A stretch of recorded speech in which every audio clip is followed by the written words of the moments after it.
Ayan po mga kabida, isang magandang oras sa lahat at welcome po sa aking channel. Eto na. Eto na yung sinabi ko po na pag may mangyari po mga kabida sa rally po talagang sa mga Duterte na naman po yung sisi po mga kabida dito po. Eto na nga. Nagkatotoo po mga kabida yung nangyari po sa Mendiola, mga kabida, kung saan po nagkaroon po ng sagupaan sa pagitan po ng mga pulis at ito pong mga sinasabi po nilang rallyista daw. Pero hindi po ako naniniwala na mga rallyista yun. Okay? Mga mobsters po yun, mga kabida. Ang may pakana daw dito, ang DDS. Alright? Yung mga personalidad kung saan po ay mga stalwarts po ng Duterte-led PDP laban po, mga kabida. At meron pong isang dating politiko, okay? At dating opisyal po ng Manila City Hall, mga kabida. Ang inakusahan po, na nasa likod daw doon po sa kaguluhan na nangyari po, mga kabida, sa rally noong araw po ng linggo. Eto, babasahin ko lang po itong balita, mula mismo sa thepolitico.com, mga kabida. Ang kanila pong balita, headline po nila dito, pakana ng DDS, Duterte allies Vic Rodriguez, Topacio, Bernie Ang, ex-Marcos man Hari Ang Pin, tag in Mendiola mayhem. Ayun, yun yung kanilang headline po, Three stalwarts of the Duterte-led PDP laban and a former Manila lawmaker tagged in a sexual harassment scandal reportedly masterminded of the anti-corruption rallies in Manila on Sunday, September 21, Politico has learned. An scooper said authorities are investigating the possible involvement of lawyer Ferdinand Topacio, former Executive Secretary Vic Rodriguez, former Manila City Administrator Bernie Ang, and ex-Manila Congressman Hari Ang Pin in the riot along Mendiola, which left 129 police officers and 76 civilians injured.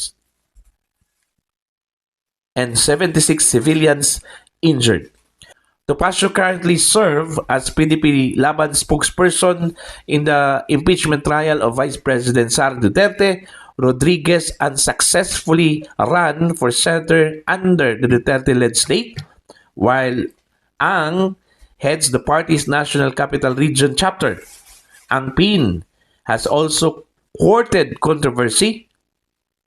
In the past, he was reportedly arrested by Thai police in November 2022 for allegedly harassing a hotel staff member at the Marriott Marquis Queen's Hotel in Bangkok, a scandal that was said to have prompted the resignation of his wife, Zenaida, as chief of the presidential management staff. One group caught up in the unrest was the Kalayaan Kontra Korupsyon KKK movement. Its spokesperson Aldrin Cabajes claimed in a Facebook post that their protests had been hijacked by Duterte diehard supporters o DDS. Ayun. So yun yung balita po mga kabida ng The Politico tinag po mga kabida ito pong mga Duterte supporters po kabilang na po dito mga kabida ito pong si dating Executive Secretary Vic Rodriguez, Attorney Topacio po mga kabida at dalaw pang mga personalidad po mga kabida na sila daw yung mga nasa likod nitong riot na nangyari po yan po sa Mendiola, okay, nung araw po ng linggo mga kabida kung saan po nagkaroon po ng sagupaan sa pagitan po ng mga pulis at ito pong mga sinasabi po nilang mga rioters, mga mobsters. Okay? Madali lang po mag-akusa actually. Madali lang po ang mag-akusa. Pero to prove it, mga kabida, it's a different thing. Ibang usapan na po yun. Kahit ano pong pangyayari po, mga kabida, pwede hong i-akusa yan. Alright? At yun yung napansin ko po, mga kabida. kahit anong mga pangyayari po sa Pilipinas, ipilit po nilang idinidikit po mga kabida sa mga Duterte. At saka pangalawa po, anticipated na po ito ng Duterte camp mga kabida, na yung nangyari po nung linggo, malamang ididikit na naman po ito sa mga Duterte. Yun nga nagkakatotoo nga Bago po nangyari ito pong mga kilos protesta po nung Sunday po mga kabida, may babala na po. Okay? Na baka naman po meron pong manabutahi po mga kabida sa rally na yon po. Okay?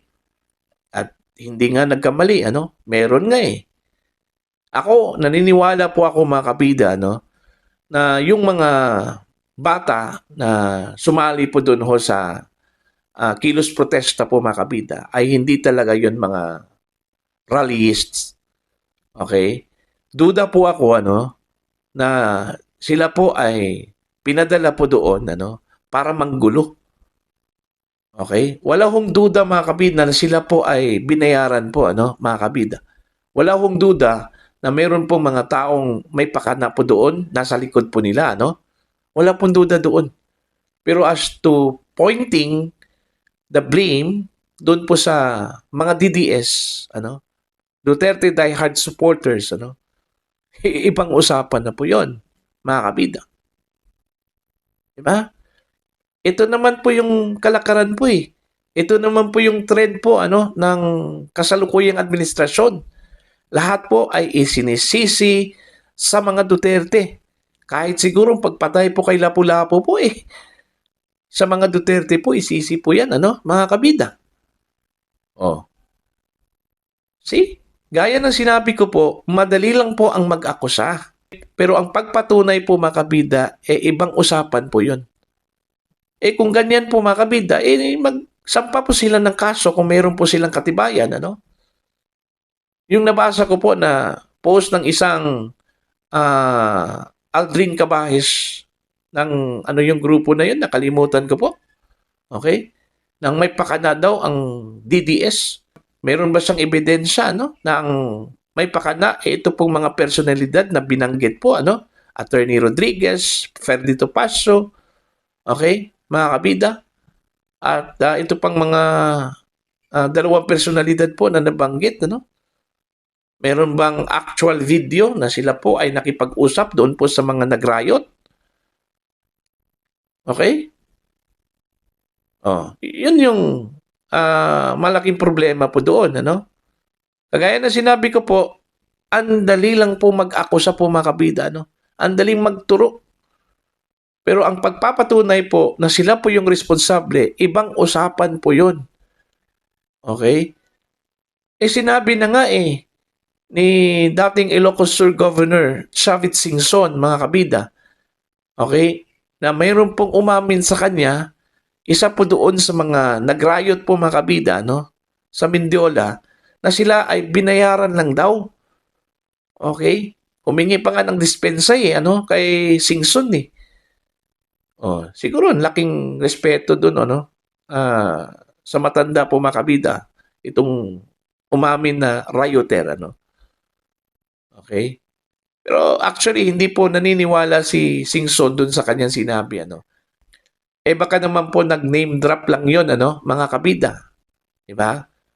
So, kahit na po, may posibilidad pa rin. Kaya nga, yun yung challenge po, ni Singson, mga kabida, sa mga pulis. Imbestigahan ninyo yung bagong aligasyon, na si dating House Speaker Martin Romualdez at First Lady Lisa Marcos, yung binanggit po mga kabida, na nagbayad daw dun po sa mga rioters. Okay? Dapat imbestigahan yun. Alright? Dito po sa aligasyon po na DDS ang may pakana, walang problema po. Dapat imbestigahan din ito, Pero ako naniniwala mga kabida na sila po ay itinuturo lang po dito.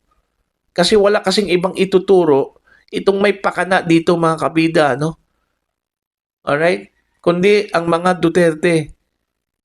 Lahat ng mga pangyayari sa Pilipinas, Duterte ang may pakana. Yun yung ah, trend po mga kabida, ano, sa kasalukuyang administrasyon.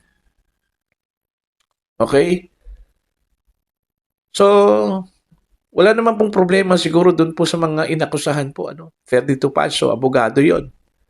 Okay? Vic Rodriguez, abogado yun. At malamang itong dalawa po siguro may alam sa batas po ito. Ano? Dating congressman, dating administrator. Ano? O, di ba? Alam po nila kung ano yung bigat po ng aligasyon laban sa kanila. Ano po? Kaya po nilang depensahan po yun, mga kabida. Ano po? Okay? Ang sa akin lang po dito, ano, very frustrating at nakakalungkot lang po, ano, na lahat na lang po ay itinuturo po sa mga Duterte, ano, mga kabida. Wala bang pangyayari po sa Pilipinas na kahit man lang isa, hindi po natin ididikit ang pangalan ng mga Duterte, ano? Parang napaka, ano kumbaga sa panliligaw pa yan mga kabida, obsessed na obsessed. Okay? Kung sino man po yung obsessed po ano sa mga Duterte. 'Di ba? Very obsessed talaga.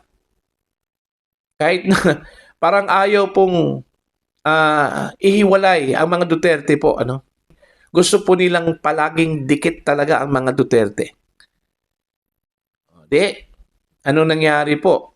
Sa kakaakusa po nila mga kabida, bumirang po sa kanila, ano? Bumalik po sa kanila. Sa kakaakusa po nila mga kabida sa mga Duterte, bumalik sa kanila yung mga akusasyon. Kagaya ng nangyari po mga kabida kay Vice President sa Duterte. O anong nangyari po doon sa kanya. Di ba inakusahan po siya ng misuse of public funds sa kanyang confidential funds po, ano, mga kabida. Kaya meron ngang impeachment Okay, nagsampa nga yung House of Representatives ng impeachment complaints ano laban ho kay Vice President Sara Duterte sa Senado. Pero ano nangyari po? Ibinasura po mga kabida, no? Dahil po nakita po ng Korte Suprema na labag sa saligang batas yung ginawa po ng House. Alright? O see? Yung aligasyon po na korupsyon against Duterte, saan po bumalik yun? Ibinalik po dun ho sa mga nag-akusa sa kanya. Diba? Sila yung tantad ngayon ng aligasyon po ng pangungurakot, ano, mga kabida. O, yun lang po yun. Madali lang po mag-akusa po mga kabida, pero yung pagpapatunay po, ibang usapan po yun. Mahirap po yun. Okay? At siguruduhin lang po nila mga kabida na tatalab yung aligasyon laban po sa mga personalidad sa ilalim po ng Duterte-led PDP laban po. Ano. Parang nakita ko po yung grand design, ano, mga kabida. Alright, na lahat po ay ididikit sa mga Duterte. Kung meron man sigurong mamatay na sikat na personalidad sa Pilipinas o mangyari po, ano, mga kabida, ididikit yan sa mga Duterte. Pwede lang siguro pag hindi po kilala na tao. Yan, hindi talaga nila ididikit yan sa mga Duterte. Pero pag kilala po, okay, ididikit nila yan sa mga Duterte. Yan yung trend Walang duda po dyan mga kabida. No? Okay? So kayo po, mga kabida, naniniwala ho ba kayo na ang may pakana ho sa nangyaring kaguluhan po dyan po sa Mindiola, mga taga-suporta po, ano, ni Pangulong Rodrigo Roa Duterte, DDS? At kayo po ba ay naniniwala na itong mga personalidad na isinangkot po dito, Vic Rodriguez, Attorney Topacio, okay, mga kabida, okay, may kakayahan ba itong mga ito, ano, na magpondo po mga kabida doon po sa mga rioters? Okay? Dapat tingnan din ng mga investigators po, ano, at ng ating mga kababayan kung sino-sino yung nandun Meron ngang nakita doon na nakasuot ng may logo, okay, ng New People's Army, ano, mga kabida. 'Di ba? Oh. So, pag-isipan po natin 'to. Kung may kapasidad ba 'tong mga personalidad na inakusahan po mga kabida na nasa likod ng kaguluhan po sa Mindiola, ano po? Okay? Or pwede po tayong lumihis konti, ano? Sino kayang grupo ang may kapasidad dito? At sa mga pangyayari po, ano, yung ginawa po ng mga rioters na sinunog yung mga gulong, sinira yung mga infrastructure po mga kabida, no? Okay, pati yung traffic light pinagdiskitahan, ano? Gumawa ng ganyan mga kabida, ano po, no? Okay? Yung mga equipment, sino po yung may ganyang klaseng ugali po, ano, mga kabida, o characteristics po. Pag-isipan po natin yan. Alright? Para po sa inyo, ano po ang inyong pananaw at opinion ho dito? Ano? Please comment down. Sa mga hindi pa po subscribers sa akin channel, please subscribe. Just click the subscribe button, click the notification bell, click all para updated po kayo mga kabida sa aking mga uploads. Maraming salamat po sa inyo lahat.